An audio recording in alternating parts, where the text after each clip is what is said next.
Sen,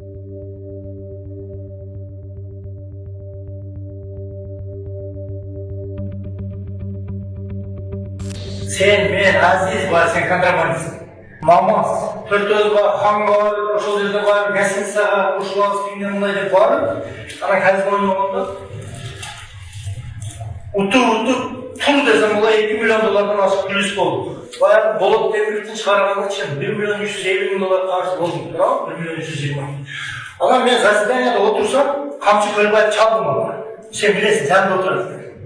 Камчы Көлбаев чалды, шайыр Грузияға барып, шundan білесіз. Sen көшіріп болсаң, Көлбаев Бішкектен бір жерден жолы қалды.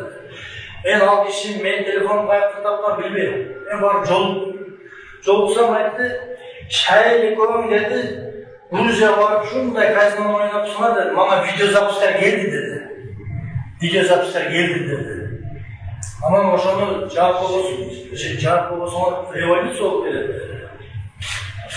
Одан кейін мен қаржы болған жоқ деді. Мен $150 000 қаржыларды өзімді жапқанмын. Анан сен менен сен телефоныңды сұрап, сен сөйлештің өзің, тұрап? Көлбаев. Сөйлешкеннен кейін ал Көлбаев бір кыргызша сөйлеген кишиге чакырды. Анан мен ортодо Грузияда кайсы кыргыз барсам, бул баягы Руслан Азимрой деген өкүл атасы. Ошого видеозапись келген. Ал Көлбаев көрдү. Көлбаев мындай деді. Сол шайыр деле инем деді. Шайыр деле инем. Мен Москвада $400 000 акчам бар деді. Мен анда ошону берип жаап турам деді. Мен айттым, шайыр менен өзүңүздөр сүйлөшүп алыңыздар деді. Бірақ кейін өзүңөр сүйлөшүп алыңыз шайыр, туурабы? Грузияда ошо карыздын жабылган эле. Мен жаңы жылда жаңа сенин видеоң чыктыбы? Анан кейін менің телефон барып барсам ошол SMS турат. Камчакадан мага SMS келди.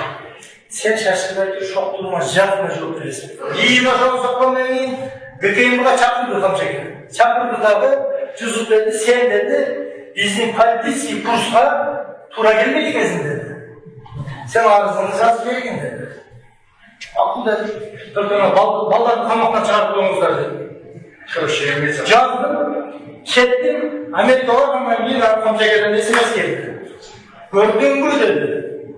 Şokluk kılsak, bundan da açar olursun dedi.